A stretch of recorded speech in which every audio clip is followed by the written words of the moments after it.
Hello friends, welcome to our channel teacher education 360। आज जो हम यूजीसी नेट की तैयारी में जो आज हमारा टॉपिक रहेगा वो हमारा इकाई 1 से ही रहेगा। और आज का जो हमारा विषय है पढ़ाने का वो है हिंदी के विविध रूप, हिंदी, उर्दू, हिंदुस्तानी और दक्षिणी। तो हिंदी भाषा की हम बात कर रहे हैं, हम हिंदी साहित्य ही पढ़ रहे हैं। तो हिंदी जो भाषा है हमारी, उसके 4 रूपों के बारे में हमें पढ़ना है। ये जो मैंने आज टॉपिक लिया है, हमारा रिवाइज्ड सिलेबस जो आया यूजीसी की तरफ से, उसी में से है ये। तो मैंने इसको बारी बारी से चारों जो है हमने भाषाओं के बारे में हम पढ़ेंगे। हिंदी के जो रूप हैं हमारे 4, अगर मैं इनको चारों को एक पेज पे लेती तो पढ़ाना संभव नहीं था, क्योंकि इसमें काफ़ी सारी बातें हमें बतानी हैं। तो पहली भाषा हम लेते हैं इसमें हिंदुस्तानी भाषा। अब हिंदुस्तानी जो है हम बहुत सुनते हैं शब्द, बड़ा फेमस शब्द है हिंदुस्तानी, काफ़ी गाने भी प्रचलित है जिसमें हिंदुस्तानी शब्द का प्रयोग है। तो हिंदुस्तानी जो हमारा शब्द है उसमें हम इसको क्या क्या बोलते हैं। हिंदुस्तानी की जो भाषा है उसको हम बोलते हैं हिंदी उर्दू भाषा, हिंदवी बोलते हैं, देहलवी बोलते हैं और रेख्ता भी बोल देते हैं कई बार, लेकिन रेख्ता इतना प्रचलित नाम नहीं है। तो हिंदुस्तानी भाषा के लिए ये सारे नाम प्रचलित हैं। तो पहला पॉइंट हम देखते हैं वो है हमारा कि यह भाषा हिंदी और उर्दू का एकीकृत यानी कि मिला जुला रूप है। अब जो ये भाषा है इसके अंदर हिंदी के शब्द भी आते हैं और उर्दू के शब्द भी आते हैं। हमें ये हिंदी के चारों जो रूप पढ़ने हैं आज, इसमें हम हिंदी भी पढ़ेंगे और साथ में हिंदुस्तानी भी पढ़ेंगे। तो ये जो हमारी हिंदुस्तानी है इसके अंदर हमारे दोनों भाषाओं के शब्द सम्मिलित हैं, हिंदी के भी उर्दू के भी। दूसरा है, यह वह भाषा है जो भारत की जनता रोज़ उपयोग करती है। तो इसमें जो हम आजकल बोल रहे हैं भाषा, जो जनता रोज़ बोलती है, हम आपस में एक दूसरे से बात करते हैं, वो सारी कौन सी भाषा? हिंदुस्तानी। हमें लगता है कि हम प्योर जो कहते हैं ना हिंदी भाषा बोल रहे हैं। अभी मैंने देखे कौन से शब्द का प्रयोग किया है, प्योर, लेकिन ये कौन सा शब्द है? ये अंग्रेज़ी का शब्द है। तो हम कोई भी बात जो करते हैं वो हम कोई भी एक शुद्ध भाषा में नहीं करते हैं। तो आजकल जो भारत की जनता रोज़ उपयोग कर रही है वो कौन सी भाषा है? वो है हिंदुस्तानी भाषा। फिर जो हिंदी सिनेमा है, बॉलीवुड, इसी पर आधारित है। ये भी एक पॉइंट बहुत इंपॉर्टेंट है कि हिंदुस्तानी जो भाषा है वो हिंदी सिनेमा में भी बहुत प्रयुक्त होती है। फिर इसका भाषा परिवार जो है वो कौन सा है? हिंद यूरोपीय। अब हम हिंदी के ही रूप पढ़ रहे हैं, तो ये जो चारों ही भाषाओं के बारे में हम पढ़ेंगे ये भारोपीय भाषा परिवार की है, यानी कि हिंद यूरोपीय भाषा परिवार की ही हैं चारों। और इसकी लिपि कौन सी है हिंदुस्तानी की? इसकी लिपि है देवनागरी, यानी कि जो हम बोलते हैं वो लिखते भी किस में? हम देवनागरी में भी हैं। और इसको फारसी अरबी लिपि में भी लिख सकते हैं। फारसी अरबी लिपि, या हम कहें तो फारसी लिपि, जो कि उर्दू भाषा जिस लिपि में लिखी जाती है उस लिपि में भी यह भाषा लिखी जा सकती है। यह पाकिस्तान की भी मुख्य भाषा है। ये भी एक इंपॉर्टेंट पॉइंट है। पाकिस्तान में ये हिंदुस्तानी भाषा बोली जाती है, क्योंकि वहाँ पे जो है उर्दू तो मेन भाषा है, वहाँ की राष्ट्रभाषा तो उर्दू है, लेकिन मुख्य भाषाओं में वहाँ पर एक सेकंड नंबर पर जो आती है वो ये हिंदुस्तानी भाषा भी है। तभी आप देखिए कि जितनी भी बॉलीवुड फिल्म्स हैं वो पाकिस्तान में भी बहुत चलती हैं, क्योंकि इसी भाषा का प्रयोग जो है वो हमारी फिल्म्स में यहाँ पर किया जाता है। तो वहाँ के लोग इसे आसानी से समझ लेते हैं, क्योंकि इसमें हिंदी भाषा के भी शब्द होते हैं, उर्दू भाषा के भी शब्द होते हैं। आइए आगे देखते हैं। अब हम आगे है कि यह पर्शियन भाषा के शब्दों को भी लिए हुए है। इसमें पर्शियन भाषा के शब्द हैं, बहुत ही इंपॉर्टेंट पॉइंट है। पर्शियन जो पहले एक लैंग्वेज होती है हमारी, उसके भाषा के शब्दों को भी इसमें लिया गया है। उर्दू के शब्द भी इसमें हैं, हिंदी के शब्द भी हैं। तो एक टाइप का मिक्सचर है। जो आज हम चारों भाषाएं पढ़ रहे हैं, कोई भी भाषा जो होती है वो कभी अकेले नहीं होती, यानी कि सिंगल अपने से नहीं बनी होती। बहुत सारी भाषाएं उसमें आ जाती हैं, क्योंकि जैसे आज यहाँ पर रह रही हूँ दिल्ली में, मैं यहाँ से कहीं और चली जाऊंगी तो वहाँ के लोगों पर मेरी भाषा का भी प्रभाव पड़ेगा, वहाँ के लोगों का जो है मेरी भाषा पर भी प्रभाव पड़ेगा, एक दूसरे की भाषा पर प्रभाव पड़ता है। तो एक दूसरे के शब्दों को हम ग्रहण करते हैं, एक दूसरे की भाषा को हम ग्रहण करते हैं, तो भाषाओं में इस तरीके से बदलाव आता रहता है। तो पर्शियन भाषा के शब्दों को भी लिए हुआ है ये हिंदुस्तानी भाषा। फिर यह विश्व में बोली जाने वाली तीसरी मुख्य भाषा है। ये वाला पॉइंट भी है कि तीसरे नंबर पर जो विश्व में भाषाएं बोली जाती हैं, सबसे ज़्यादा बोली जाती है यह हिंदुस्तानी भाषाएं। इन शब्दों के कुछ शब्दों को मैंने उदाहरण भी लिए हैं। इसमें देखिए, अब शहर है, जो ये शब्द हम आमतौर पर रोज़ बोलते हैं, हमें लगता है कि हम जो है शुद्ध हिंदी बोल रहे हैं, जबकि ये कौन सी भाषा के शब्द हैं? हिंदुस्तानी के हैं। शहर है, दफ्तर है, मेज़ है, कमीज़ है, साबुन है, ये सारे शब्द एक तरह से जो ना उर्दू भाषा के शब्द जो हैं हिंदी में आए हैं, और इनको जो है वो मिक्स करके बोलते हैं यहाँ पे इस भाषा में। तो हिंदुस्तानी भाषा में mixture of Hindi and Urdu है, ये आपको याद रखना है। फिर इसमें संस्कृत के जो तत्सम शब्द हैं, जैसे वृक्ष है, चक्षु है, और अरबी फारसी के जो उधार लिए शब्द हैं वो दोनों ही कम होते हैं, क्योंकि इसमें जो है उर्दू भाषा के और हिंदी भाषा के शब्द हैं। संस्कृत के जो तत्सम शब्द हैं, जिसे हम क्लिष्ट या शुद्ध हिंदी बोल देते हैं, वो इसमें न के बराबर है। हिंदुस्तानी भाषा में जो हम कमी प्रयोग करते हैं वो हम हिंदी में प्रयोग करते हैं, हिंदुस्तानी में नहीं करते हैं, कम करते हैं। आगे देखते हैं। अब दूसरी भाषा हमारी आती है हिंदी के। दूसरा रूप है ये हिंदी का, जो कि हिंदी ही है, क्योंकि हम हिंदी साहित्य पढ़ रहे हैं। तो हमारे जो अब मेन भाषा आती है सेकंड, वो हिंदी है, जिसे हम नागरी भी कह देते हैं, क्योंकि ये देवनागरी लिपि में लिखी जाती है, तो इसे नागरी भाषा भी बोल देते हैं। पहला पॉइंट आपको पता ही है कि भारत की राजभाषा है, यानी कि ऑफिशियल लैंग्वेज है। हम जितने अपने कार्यालयों में काम करते हैं वो हम इस भाषा में भी करते हैं, अंग्रेजी में भी करते हैं, तो हमारी एक तरह की राजभाषा भी है, जिसको मैंने आपको संविधान के अनुच्छेदों द्वारा 9 अनुच्छेद हैं जो समझाया था आपको। राजभाषा का सारे जो उसमें प्रावधान किए गए हैं वो सारे हमने वहाँ पे समझाई था। राजभाषा का क्या होती है, क्या क्या प्रावधान किए गए हैं, तो भारत की राजभाषा है। इससे पहले हम वो वीडियो बना चुके हैं, तो आप उसको देख सकते हैं। उसका जो आपको लिंक है वो डिस्क्रिप्शन बॉक्स में मिल जाएगा। फिर है हिंदुस्तानी भाषा का एक मानकीकृत रूप है। मैंने हिंदुस्तानी भाषा आपको पहले इसलिए पढ़ाई है क्योंकि हिंदुस्तानी भाषा में हमारी दोनों भाषाएं सम्मिलित होती हैं। अब हिंदुस्तानी भाषा की जब हम बात करते हैं तो हिंदुस्तानी भाषा में, अब मैं हिंदुस्तानी के लिए ही लिख रही हूँ यहाँ पे, 2 भाषाएं हमारी आती हैं। एक तो हमारी आती है हिंदी भाषा, जिसको अभी हम पढ़ रहे हैं, दूसरी हमारी आती है उर्दू भाषा। तो जो हिंदुस्तानी भाषा हमने यहाँ पे पढ़ा है, हिंदुस्तानी भाषा, वो जो है हमारी हिंदुस्तानी भाषा के 2 मानकीकृत रूप है हमारे यहाँ पे, जो कि है हिंदी और उर्दू। तो हम हिंदी के बारे में अब पढ़ रहे हैं, उसके बाद हम उर्दू के बारे में पढ़ेंगे, इसलिए मैंने आपको पहले हिंदुस्तानी पढ़ाया है, ताकि आपको समझ आ जाए कि हिंदुस्तानी में दोनों ही शब्द समाये हुए हैं, हिंदी के भी शब्द हैं, उर्दू के भी शब्द हैं। आगे देखते हैं। उसके बाद आता है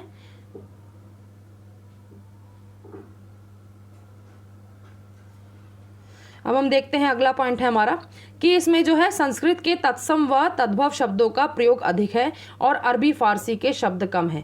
इसमें जो है, मैंने आपको बताया था पीछे जो हमने हिंदुस्तानी भाषा पढ़ी है उसमें तत्सम और तद्भव शब्दों का प्रयोग जो है वो न के बराबर है, बिल्कुल नहीं है।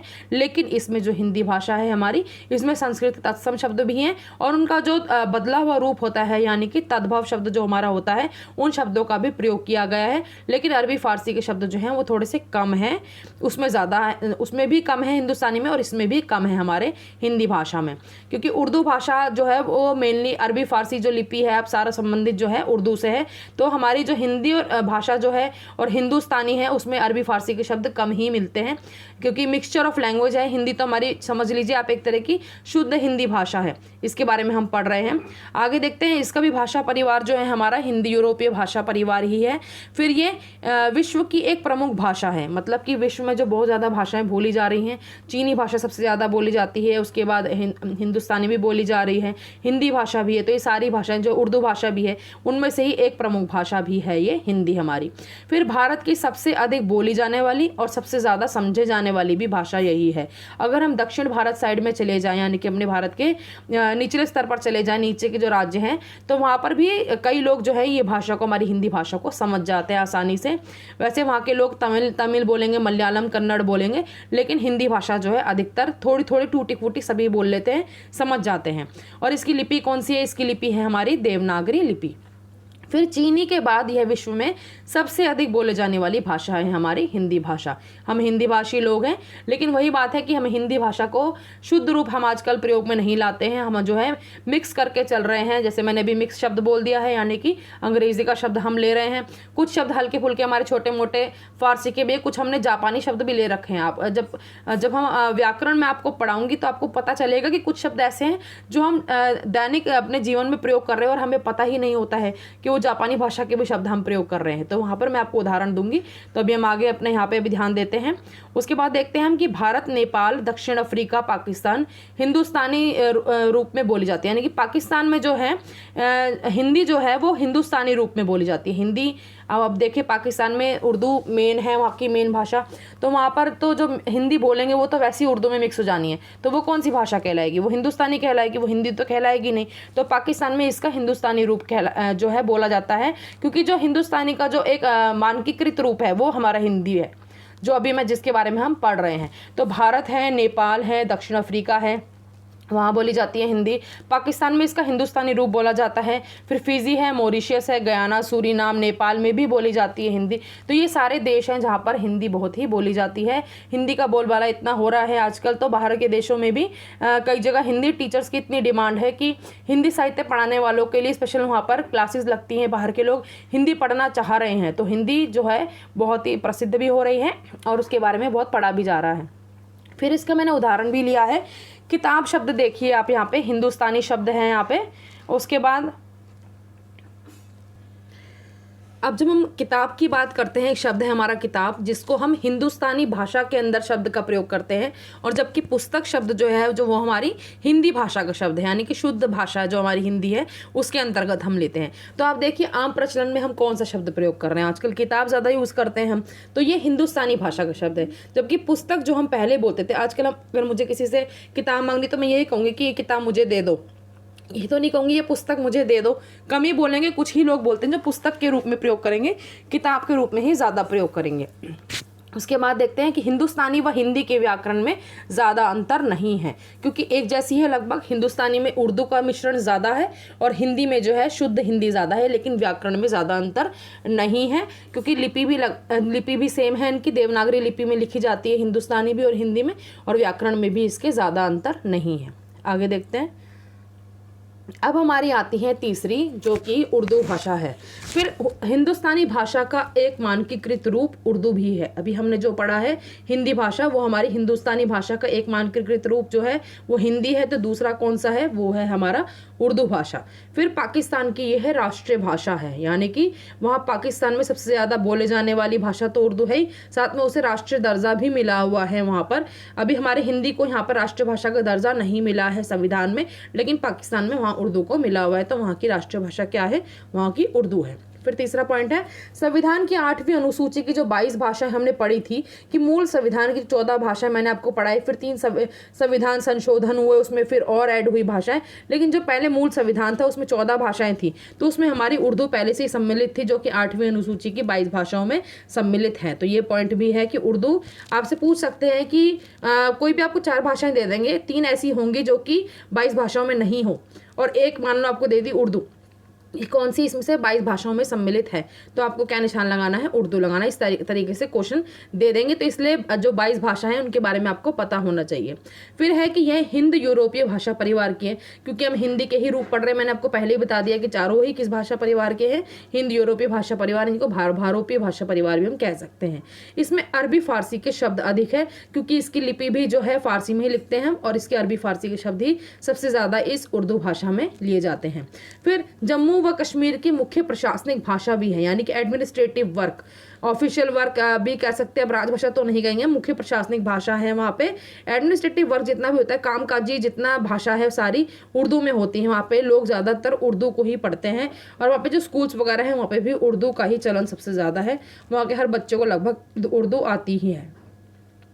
उसके बाद देखते हैं, फिर पाकिस्तान, भारत, मॉरिशस, दक्षिण Africa, Bahrain, Fiji, Qatar, Oman, Afghanistan, Germany और भी बहुत सारे देश हैं जहाँ पे उर्दू भाषा का प्रयोग किया जाता है, उर्दू भाषा बोली जाती है।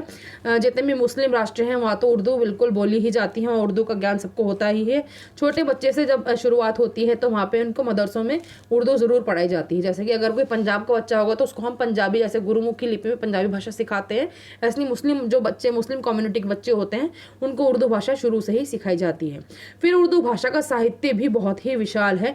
अमीर खुसरो सबसे नाम फेमस है, जिनके बारे में हमें पढ़ना भी है, अभी आगे हिंदी साहित्य में हम पढ़ेंगे उनका। अमीर खुसरो की जो मुकरियाँ हैं, पहेलियाँ हैं।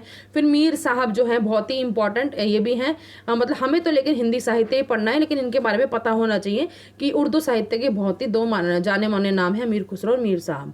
आगे देखते हैं। फिर लिपि, जो उर्दू भाषा की लिपि है वो नस्तालीक लिपि है, लेकिन हमें इतना पता होता है कि हम फारसी लिपि ही बोलते हैं। तो अगर आप फारसी लिपि भी बोलेंगे तो सही है, लेकिन अगर मैंने आपको नाम बता दिया है यहाँ पे कि नस्तालीक लिपि बोलते हैं उर्दू की, जो कि फारसी अरबी लिपि का एक रूप होता है। नस्तालीक लिपि याद कर सकते हैं हम यहाँ पे, जो कि दाएं से बाएं लिखी जाती है, यानी कि राइट टू लेफ्ट लिखी जाती है। हमारी देवनागरी लिपि जो होती है वो हम लेफ्ट टू राइट लिखते हैं, और उर्दू लिपि जो होती है हमारी फारसी लिपि, नस्तालीक लिपि, वो हम राइट टू लेफ्ट लिखते हैं। फिर उर्दू का व्याकरण जो होता है वो हिंदी भाषा के व्याकरण पर आधारित है। तो जो हमारी हिंदी भाषा का व्याकरण है उसी से उर्दू का व्याकरण भी लिया हुआ है, ये भी बहुत इंपॉर्टेंट पॉइंट है। फिर उर्दू की उपभाषाओं की बात करते हैं। उर्दू की ही कुछ उपभाषाएं भी हैं। आपने देखा था दक्षिणी हिंदी जब हम पढ़ेंगे, एक रूप है हिंदी का, वो हमने पश्चिमी हिंदी के अंतर्गत पढ़ा है, लेकिन इसमें उर्दू भाषा के भी शब्द सम्मिलित हैं, इसलिए इसे उर्दू की उपभाषाएं भी कह देते हैं। इसमें कोई दो राय नहीं है। साहित्य ऐसी चीज़ होती है, या भाषा एक ऐसी चीज़ है, कह सकते हैं कि जो ओवरलैपिंग होती है बहुत ज़्यादा। हम एक लाइन नहीं खींच सकते कि हमने बिल्कुल एक बॉर्डर बना दिया है कि ये बिल्कुल उससे अलग है, ऐसे अलग नहीं हो सकता। उर्दू की उपभाषा एक रेखता भी है, जो कि उर्दू का एक आरंभिक नाम भी है, जिसका मतलब एक मिश्रण भी होता है। इसमें जो है रेखता में पर्शियन शब्द भी हैं, इसमें हिंदुस्तानी शब्द भी, और आपको पता है हिंदुस्तानी में कौन से शब्द होते हैं, हिंदुस्तानी में हिंदी के शब्द भी होते हैं, उसमें उर्दू के शब्द भी होते हैं। तो रेखता में आपको हिंदी शब्द भी मिलेंगे, उर्दू भी मिलेंगे, पर्शियन शब्द भी मिलेंगे, इस तरह की भाषाएं। फिर दक्षिणी हिंदी जो भी पढ़ेंगे आप देखेंगे, खड़ी बोली के बारे में आपको पहले ही पढ़ा चुकी हूँ, जो दिल्ली के आसपास के क्षेत्रों में बोली जाती है, आम बोलचाल की भाषा है। हिंदी का ही एक रूप है वो खड़ी बोली है, तो इसमें उर्दू के शब्द भी आ रहे हैं, तभी तो ये उर्दू की उपभाषाओं में सम्मिलित हो रही है खड़ी बोली। तो इस तरीके से आप देखेंगे तो भाषाएं जो होती हैं वो एक दूसरे में घुली मिली होती है। थोड़े शब्द जो होते हैं वो एक दूसरे में होते हैं, हम बिल्कुल लाइन नहीं खींच सकते हैं किसी भी दो भाषाओं के बीच में। आगे देखते हैं। अब चौथी जो हमारी आती है वो आती है हमारी दक्षिणी हिंदी, जिसे हम दक्षिणी भी बोल देते हैं, दक्कनी भी बोल देते हैं, किसी भी तरीके से प्रोनाउंस कर सकते हैं इसे। फिर देखते हैं ये है क्या, हाँ दक्षिणी हिंदी। अब इसके साथ में हिंदी लग गया है, और हम इसको किसके अंतर्गत पढ़ रहे हैं, हम हिंदी के रूप के अंतर्गत पढ़ रहे हैं, तो ये एक हिंदी का रूप तो है ही। फिर ये उर्दू ज़बान की एक अहम बोली है जो जनूबी हिंदुस्तान में बोली जाती है। अब ये जनूबी हिंदुस्तान क्या होता है, जनूबी हिंदुस्तान हम कहते हैं दक्षिण भारत को, यानी कि जो हमारा भारत देश है उसमें सबसे नीचे का जो पोर्शन है ये दक्षिणी हिंदी वहां बोली जाती है। और ऐसे भी आप देख सकते हैं दक्षिण और दक्षिण दोनों का बोलने का तरीका एक ही है, इसलिए इसका नाम दक्षिणी हिंदी पड़ा है।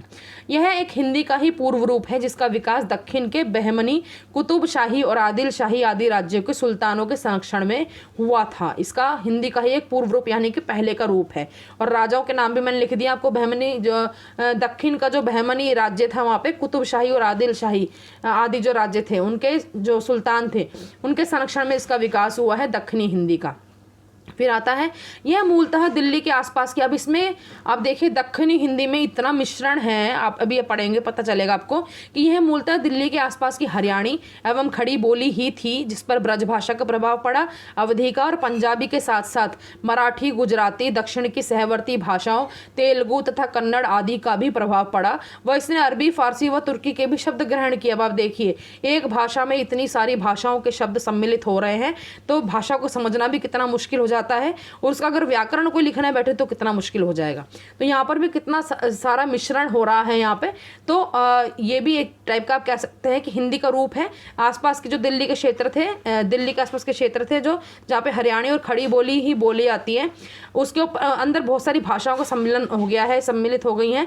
ब्रज भाषा है, अवधी है, पंजाबी है, मराठी, गुजराती और दक्षिण की सहवर्ती भाषाएं जैसे तेलुगु, कन्नड़ है, उनका प्रभाव पड़ा। साथ में अरबी, फारसी और तुर्की के भी शब्द यहाँ पर ग्रहण किए गए हैं। ये जो सारी लाइनें हैं मैंने अभी आपको पढ़ के बताई हैं, इसी में से मैंने आपको समझाया है। फिर कि ये पश्चिमी हिंदी के अंतर्गत आती हैं। जब मैंने आपको हिंदी की बोलियां पढ़ाई थी तब हमने वहाँ पे शौरसेन या अपभ्रंश के अंतर्गत पश्चिमी हिंदी पढ़ी थी, और पश्चिमी हिंदी के अंतर्गत जो आकार बहुला में ये दक्षिणी हिंदी आती है। तो वहाँ पर आप जाकर दोबारा से उसको एक बार दोबारा से रिपीट कर सकते हैं। वो जो मैंने आपको एक फ्लो चार्ट टाइप का बनवाया था तो वहाँ पर आप जाकर दोबारा से रिपीट कर सकते हैं, वो वीडियो आप दोबारा देख सकते हैं। अगला देखते हैं। फिर इसकी जो मुख्य लिपि है दक्षिणी हिंदी की वो हमारी आती है फारसी लिपि, यानी कि जो हमारी उर्दू की लिपि होती है वही हमारी दक्षिणी हिंदी की भी लिपि आती है। फिर आधुनिक हिंदी और उर्दू की है पूर्वगामी भाषा है। जो आधुनिक हिंदी है, जो आज के टाइम में हम हिंदी भाषा बोल रहे हैं, कह सकते हैं हम हिंदुस्तानी जो भाषा बोल रहे हैं, और जो उर्दू भाषा जो बहुत प्राचीन भाषा है उसकी एक जो हिंदी से में से ही निकली हुई समझ लीजिए, क्योंकि व्याकरण उर्दू का सारा हिंदी में से ही निकला है, तो उसकी भी पूर्वगामी भाषा है ये। फिर इसके स्थान कौन कौन से हैं, जहाँ पर ये है महाराष्ट्र है, तेलंगाना, मध्य प्रदेश, सारे दक्षिण नीचे के जो भारत देश के नीचे के राज्य सारे वहाँ बोली जाती है। आंध्र प्रदेश, तमिलनाडु का उत्तरी क्षेत्र में बोली जाती है, हैदराबाद है, बीजापुर है, गोलकोंडा है, यहाँ सारे स्थानों में ये बोली जाती है कौन सी भाषा, दक्षिणी हिंदी। फिर इसका इतिहास थोड़ा सा आपको पता होना चाहिए। अब देखिए ये भाषा मैंने आपको इसका जो पहले बताया कि ये दिल्ली में के आसपास के क्षेत्रों में जो खड़ी बोली थी उसमें इन भाषाओं का मिश्रण हुआ। कैसे हुआ? 15वीं 16वीं सदी में फौज और फकीरों और दरवेशों के साथ यह भाषा कहाँ पहुँच गई? दक्षिण भारत। अब देखिए उस टाइम सदी 15वीं 16वीं सदी में कोई यातायात के साधन तो होते नहीं थे। जब लोग एक जगह से दूसरी जगह जाते थे तो गाड़ियां नहीं थी, पैदल ही जाते थे। अब फौज, फकीर, दरवेश, कोई भी जो भी इंसान जा रहा है, मान ली उत्तरी भारत के क्षेत्र है ये दिल्ली के आसपास के, वहाँ से अगर कोई दक्षिण भारत में जाएगा तो उसे तो बहुत महीने लग जाएंगे, 1 साल भी लग सकता है, 2 साल भी लग सकते हैं पैदल पैदल जाएगा। तो जब वो दक्षिण भारत जा रहे हैं तो वो रास्ते से जितनी भाषाओं के शब्द हैं, साथ में ऐसे वो गुजराती भाषा के भी शब्द आए हैं, मैंने पढ़ के बताया आपको, मराठी भाषा के भी शब्द आए, तो वो साथ साथ अपने उन शब्दों को भी लेते हुए चले। और तथा वहाँ मुख्यतः मुसलमानों व कुछ हिंदुओं में जो उत्तर भारत के थे वहाँ जाकर ये दक्षिणी भाषा जो है वो प्रचलित हो गई। तो जब कोई भाषा का विकास होता है तो वो एक पैटर्न में होता है। जब आप मैप में, इंडिया का मैप में आप उठा के देखेंगे तो उत्तरी भारत में जितनी भाषाएं थी, जब मैं आपको पूरा मैप से समझाऊंगी तो ऊपर का जो इलाका है पूरा भारत का, हमारा उत्तर भारत का, वहाँ पे हमारा हिंदी क्षेत्र है, समझ लीजिए आप, हिंदी और हिंदुस्तानी का और उर्दू का, और वहाँ से दक्षिणी हिंदी बनकर गई है दक्षिण भारत में। तो वहाँ से और वहाँ का जो रास्ता है, बीच में जितने भी राज्य पड़े हैं वहाँ के सारे जो है शब्दों को लेते हुए दक्षिणी हिंदी जो है पहुँच गई है दक्षिणी भारत। वहाँ जाकर ये दक्षिणी हिंदी बनी है। इस बात को समझने वाली बात है ये। जब आप समझ के भी हिंदी साहित्य पढ़ते हैं तो आपको जल्दी समझ में आता है। आप इसमें चित्रों का भी प्रयोग कर सकते हैं। आप इनोवेटिव तरीका करेंगे तो आपको हिंदी साहित्य ज़्यादा अच्छी तरीके से समझ में आएगा। फिर डॉक्टर भोलानाथ तिवारी के अनुसार दक्षिणी मूलता जो है वो प्राचीन खड़ी बोली है। अब मैं आपको बता ही रही हूँ कि दिल्ली से जो है उठ के दक्षिण भारत में जाके ये दक्षिणी हिंदी गई है, इसमें बहुत सारे शब्दों का सम्मिश्रण हुआ है। तो वो भी यही बात बोल रहे हैं कि दक्षिणी जो है मूलतः प्राचीन खड़ी बोली है, जिसमें पंजाबी, हरियाणी, ब्रज, मेवाती, अवधी के रूप है और इस पर गुजराती, मराठी का प्रभाव भी। अब ये गुजराती मराठी कैसे मिक्स हो गई, सोचने की बात है। तो जब रास्ते में से वो फौज, फकीर वगैरह जो भी जा रहे थे, जो वहां तक लेकर गए हैं इस भाषा को, वो रास्ते में गुजरात भी पड़ता है, महाराष्ट्र भी पड़ता है, तो वहां भी तो उन्होंने स्टे किया होगा, वहां भी तो रहे होंगे कुछ टाइम के लिए। तो उन लोगों के साथ का जो मिश्रण है शब्दों का, गुजराती और मराठी का, वो उसमें आया है। तो इस तरीके से हम इस चीज को समझ सकते हैं। आगे देखते हैं। कबीर ने भी इसी मिश्रित भाषा का प्रयोग किया है, दक्षिणी हिंदी का। उन्होंने भी ये मिश्रण जो हुआ है, जिसमें हिंदी भाषा है, जिसमें उर्दू के शब्द हैं जो उर्दू लिपि में ही लिखी जाती है, फारसी लिपि में, और साथ में बहुत सारी भाषाओं का जो है मिश्रण हो गया है। तो वैसे भी सदुक्कड़ी भाषा बोलते हैं कबीर की भाषा को, तो उन्होंने इसका प्रयोग करा है। फिर खड़ी बोली का जो प्राचीन प्रामाणिक ग्रंथ है वो दक्षिणी भाषा में ही मिलता है, क्योंकि खड़ी बोली का जाके ही रूप बन गया है दक्षिणी भाषा, दक्षिण भारत में जाकर। तो खड़ी बोली का ही प्राचीन प्रामाणिक ग्रंथ दक्षिणी भाषा में ही मिलता है। फिर दक्षिणी हिंदी हिंदी ही है। किसी भी दक्षिणी गद्य लेखक जो हुए हैं दक्षिणी हिंदी के, या कोई कवि हुआ है दक्षिणी हिंदी का, उन्होंने कभी भी इसके लिए उर्दू शब्द का प्रयोग नहीं किया है। इसलिए नहीं किया है क्योंकि जो हमारी ये खड़ी बोली थी दिल्ली के आसपास के क्षेत्रों में, यही गई है दक्षिण भारत में और यही जाके वहाँ पे दक्षिणी हिंदी बनी है। तो इसके लिए उर्दू का शब्द का प्रयोग कैसे किया जा सकता है? ये तो हो ही नहीं सकता। इसलिए वहाँ के किसी भी गद्य लेखक या कवि ने उर्दू शब्द का प्रयोग नहीं किया है। इंपॉर्टेंट पॉइंट था ये। फिर इसके आप शब्दों के उदाहरण देखें यहाँ पे। प्रकार, इंद्रिय, स्थूल। अब आपको ऐसे लग रहा है ये हिंदी शब्द के उदाहरण है, प्रकार, इंद्रिय, स्थूल, गगन, कला, पवन। लेकिन ये मैंने दक्षिणी साहित्य में जो शब्द प्रयुक्त हुए हैं, ये मैंने उनके उदाहरण लिखे हैं। जो दक्षिणी में साहित्य लिखे गए थे उनमें शब्द ये प्रयोग किए गए थे। तो ये जो मैंने 4 आज आपको रूप बताए हैं, हिंदी हमने बात करी सबसे पहले हिंदुस्तानी की, दूसरी फिर हमने बात करी है हिंदी की, फिर हमने उर्दू की बात करी है, फिर हमने दक्षिणी हिंदी की बात करी है। चारों ही हिंदी भाषा के रूप हैं हमारे। तो जब हम चारों की बात कर रहे हैं तो ये हिंदी के ही रूप है, इनको समझने की बात है। बहुत ही थिन लेयर है जिसको आपको लेकर चलना है। बहुत हल्का हल्का फ़र्क है इनमें, किस में उर्दू के शब्द ज़्यादा हैं, किसी में उर्दू के शब्द कम है। किसी की लिपि देवनागरी है तो किसी की लिपि फारसी है, जो है हमारी उर्दू वाली लिपि है। और इस तरीके से आपको इन चारों भाषाओं को अच्छी तरीके से समझ लेना है। ये हमारे रिवाइज्ड सिलेबस में से मैंने टॉपिक लिया था। जितना हो सका मैंने आपको बताने की कोशिश करी है कि आप इन चारों भाषाओं में जो सूक्ष्म अंतर है उसको समझ सकें, अच्छे से ग्रैस्प कर सकें। अगर आपको एक बार में नहीं समझ में आती है दोबारा से सुनिए, सुनने से हमें ज़्यादा समझ में आता है, चित्रों के माध्यम से भी समझ सकते हैं। तो मैं कोशिश कर रही हूँ आपके लिए कि मैप बनाऊँ और मैप भी आपके लिए जल्दी लेकर आऊँ जिसमें बोलियों और भाषाओं का प्रयोग किया गया हो, ताकि आपको मैप भी जल्दी से समझ आए। तो अगर आपको ये वीडियो पसंद आई हो तो लाइक करना बिल्कुल ना भूलें। चैनल सब्सक्राइब नहीं किया है तो कर लीजिए, क्योंकि नेट का पेपर जो है वैसे तो जून में होगा, लेकिन तैयारी अभी से करना बहुत ज़रूरी है, क्योंकि नेट के पेपर के लिए काफ़ी मेहनत की ज़रूरत है। तो चैनल सब्सक्राइब बिल्कुल कर लीजिए। Thank you.